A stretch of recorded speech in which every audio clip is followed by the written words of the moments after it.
بسم اللہ الرحمن الرحیم۔ السلام علیکم معزز طلباء کرام، آپ سب کیسے ہیں؟ آج ہم مؤطا امام محمد کے سبق نمبر 190 کو پڑھیں گے۔ آج کے ہمارے سبق کا عنوان ہے سیبہ اور باقرہ کا اختیار۔ آج کے سبق میں ہم دو حوالے سے گفتگو کریں گے۔ ایک تو اس حوالے سے ہوگی کہ کوئی سیبہ عورت ہو یا باقرہ عورت ہو لیکن ہوں بالغہ، تو ان بالغہ عورتوں کا نکاح ان کا ولی بغیر ان کی اجازت کے کرے گا یا یہ اپنے نکاح میں خود مختار ہیں؟ اس حوالے سے شرعی نقطہ نظر کیا ہے وہ ہم سمجھنے کی کوشش کرتے ہیں، کیونکہ گزشتہ درس میں گزشتہ سبق میں عبارت کے اعتبار سے تو کلام ہو چکا ہے، تو اس سبق میں ہم خالصتاً اس کی وضاحت اور توضیح پر ہی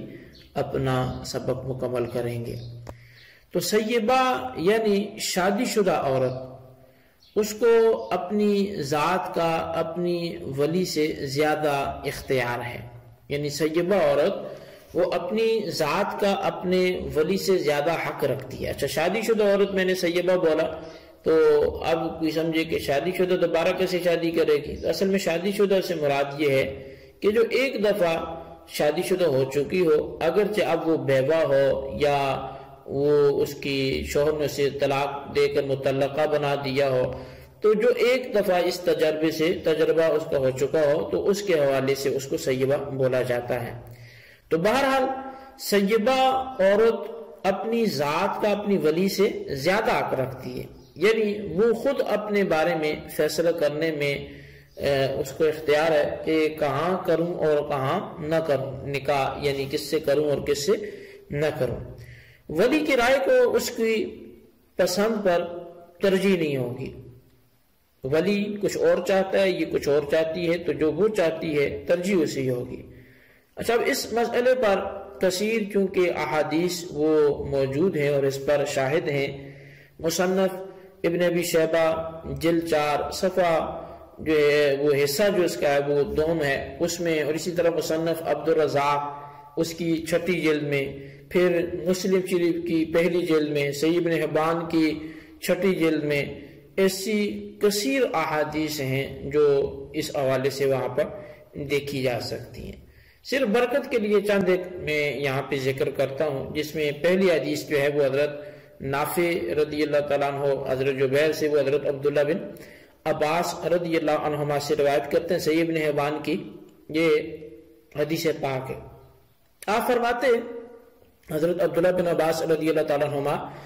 کہ نبی علیہ السلام نے ارشاد فرمایا کہ بیوہ عورت اپنے ولی سے خود اپنی ذات کی زیادہ حقدار ہے، اور کنواری سے اجازت طلب کی جائے اور خاموشی اس کی اجازت ہے۔ ابو حاتم نے کہا کہ نبی علیہ السلام کے ارشاد بیوہ اپنی ذات کی زیادہ حقدار ہے، اس سے مراد یہ ہے کہ وہ بنسبت ولی کے اس کے زیادہ اختیار رکھتی ہے کہ کسی شخص کو خاوند کے طور پر پسند کرے، پھر کہے کہ میں فلاں کو پسند کرتی ہوں اور فلاں سے راضی نہیں ہوں۔ یہ مراد نہیں ہے کہ نکاح کا عقد ان بیوگان کے سپرد کر دیا گیا اور اولیاء کو کوئی اختیار ہی نہیں رہا، ایسا اس کا بالکل مطلب نہیں ہے۔ تو معلوم یہ ہونا چاہیے کہ عزل شرع کنواری اور غیر کنواری دونوں عورتوں سے بوقت نکاح اذن طلب کرنا چاہیے، اس کے بغیر عقد نکاح درست نہیں ہوگا۔ لیکن اس کا یہ مطلب ہرگز نہیں ہے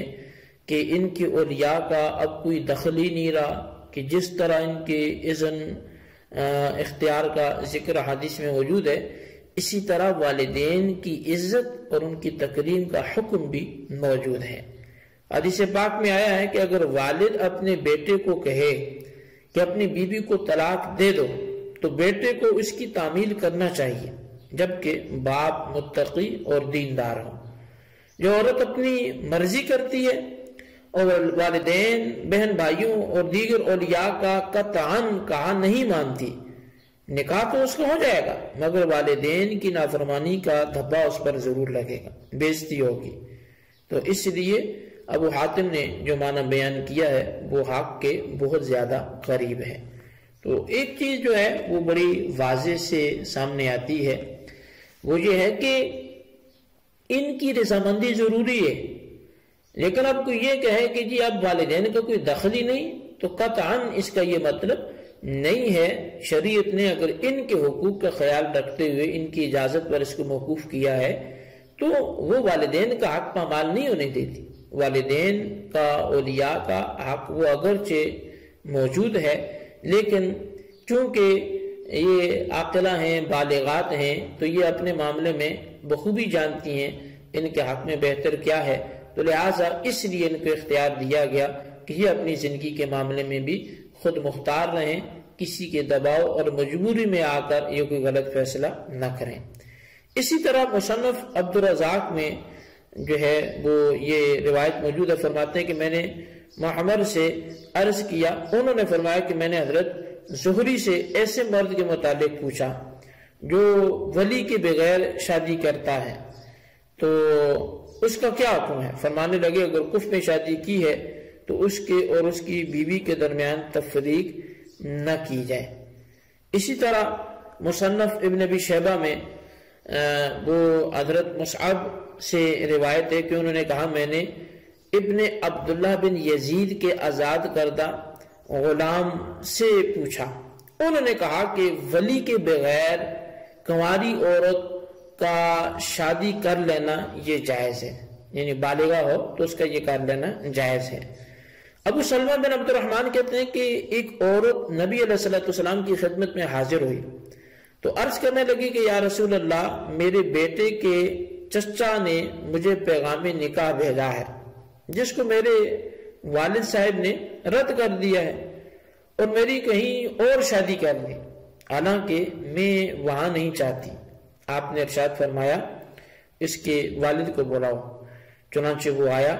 تو آپ نے اس معاملے میں اس سے گفتگو فرمائی۔ اس نے عرض کیا کہ میں نے ہی اس کا نکاح کیا ہے، لیکن میں نے اس کی بہرحال خیر خواہی کو پیش نظر رکھ کر ایسا کیا ہے، یعنی میں نے کوئی دشمنی میں نہیں کیا، بلکہ جیسے والدین بہتری سوچتے ہیں تو میں نے جو بہتر لگا میں نے وہ کیا۔ تو نبی علیہ السلام نے فرمایا کہ یہ کوئی نکاح نہیں ہے، اے عورت تو جا اور جس سے تو چاہتی ہے نکاح کر لے۔ تو اب ان چند احادیث سے یہ بات معلوم ہوتی ہے کہ عورت کی شادی اس کی اجازت کے بغیر نہیں کرنی چاہیے۔ تو بہرحال اس کی مزید اگر تفصیل دیکھیں تو وہ کتب فقہ کی طرف رجوع کیا جا سکتا ہے۔ تو یہاں پر اس حوالے سے اتنا ہی کافی تھا کہ عورت کی اجازت بالغہ ہے، عاقلہ ہے تو وہ ضروری ہے، البتہ اجازت کے انداز مختلف ہیں۔ اگر عورت کنواری ہے تو اس میں چونکہ شرم بہت زیادہ ہوتا ہے، حیا بہت زیادہ ہوتی ہے، تو اگر اس سے ڈائریکٹ پوچھیں گے تو شاید وہ جواب نہ دے پائے، تو اس لیے اس کے حق میں اجازت یہ ہے کہ اگر اس سے پوچھا کہ تیرا فلاں سے نکاح کیا جا رہا ہے تو اجازت دیتی ہے، وہ رد نہ کرے، خاموش رہے تو اس کا خاموش رہنا ہی اس کی اجازت ہے۔ اسی طرح مسکرا کے شرما جائے تو یہ بھی اس کی اجازت ہے۔ اور اس کی اور بھی کئی ایک صورتیں جو کتب فقہ میں لکھی ہیں جو اجازت عدم اجازت پر دال ہیں، لیکن سیبہ سے اگر پوچھا جائے تو اس کی خاموشی اجازت شمار نہیں ہوگی، کیونکہ اس میں اب وہ شرم، وہ حیا اس اعتبار سے کہ یہ جواب نہ دے سکے نہیں دیتی، تو اس لیے اس کی اب وہ اجازت زبان والی ہی شمار ہوگی، زبان سے بولے گی تو اجازت مانی جائے گی، ورنہ اجازت نہیں مانی جائے گی۔ اچھا، آخر میں اب جو ہم مسئلہ چھیڑنے لگے ہیں وہ کفر کے حوالے سے ہے۔ کئی چیزیں ایسی ہوتی ہیں کہ جس میں عورت کو یہ دیکھا جاتا ہے کہ عورت کے سامنے جو مرد ہے جو پیغام بھیج رہا ہے تو اس مرد کی حیثیت کیا ہے۔ اب وہ حیثیت کتنی چیزوں میں دیکھی جاتی ہے، وہ کتب فقہ میں کثیر چیزیں لکھی ہیں، جن میں نسب ہے، جیسے بالخصوص سید ہونا، یا عرف کے اعتبار سے بھی بعض نسبوں میں اونچ نیچ ہوتی ہے، تو اس اعتبار سے بھی کفر کو دیکھا جاتا ہے۔ پھر غنا مال میں بھی دیکھا جاتا ہے، دینداری میں دیکھا جاتا ہے، تو غلامی آزادی میں دیکھا جاتا ہے، تو کافی چیزوں میں کفر کا اعتبار کیا جاتا ہے۔ لیکن کفر کا اعتبار عورت کو سہولت پہنچانے کے لیے ہوگا کہ وہ جس کی سواری بننے لگی ہے تو اس کا سوار اس سے گھٹیا نہیں ہونا چاہیے، بلکہ اس جیسا یا اس سے عالی وہ کفر سے تعلق رکھتا ہو۔ تو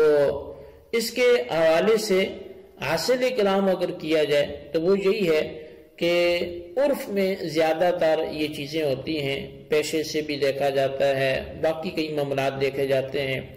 تو عورت کا جو شوہر ہے وہ کسی بھی اعتبار سے کوشش یہ ہو کہ وہ لوگوں کی اس پہ انگلیاں نہ اٹھتی ہوں، وہ گھٹیا نیچ خاندان سے نہ ہو، نیچ پیشہ اس کا نہ ہو، اور اس عورت کے نکاح کرنے سے عورت کو آر محسوس نہ ہو یا عورت کے خاندان والوں کو شرمندگی محسوس نہ ہو۔ تو اس اعتبار سے وہ نکاح جو ہے وہ غیر کفر میں جائز ہو سکتا ہے کہ جب بیوی بھی راضی ہو، اس کے اولیاء بھی راضی ہوں اور وہ اعتراض نہ کریں، تو وہ آر برداشت کرنے پر جب خود آمادہ ہو جائیں تو پھر اس عورت کا غیر کفر میں بھی نکاح جائز ہوگا۔ لیکن اگر وہ عورت غیر کفر میں خود تو نکاح کرتی ہے لیکن اولیاء کے لیے یہ باعث عار ہے، شرمندگی کا سبب ہے، تو ان کو حق اعتراض حاصل ہوگا، اس لیے کہ یہ عار اور شرمندگی انہیں بھی اٹھانا پڑ رہی ہے۔ تو ویسے اگر وہ راضی ہو جائیں اور عورت بھی راضی ہو جائے تو جس عزت اور جس شرف کو انہوں نے خود ضائع کر دیا تو پھر شریعت اس سے منع نہیں کرتی، پھر ان کا نکاح بالکل اس سے جائز ہوگا اگرچہ وہ غیر کفر ہی ہو۔ تو بہرحال چونکہ یہ خود مختار بالغہ عاقلہ ہے تو یہ اپنا نکاح غیر کفر میں بھی کر سکتی ہے، لیکن اولیاء اگر اس سے راضی نہیں تو ان کو حق اعتراض آر اور شرمندگی کے ان کی طرف آنے کی وجہ سے حاصل ہوگا۔ تو بہرحال جی یہ ہمارا آج کا سبق تھا، آپ اس کو اچھی طرح سمجھیں، اس کے خلاصے کو اپنے رجسٹر پر ضرور لکھیں۔ اللہ تبارک و تعالیٰ سے دعا ہے جو ہم نے پڑھا سنا سے یاد رکھنے کی توفیق نصیب فرمائے، آمین بجاہ نبی الامین صلی اللہ علیہ وسلم۔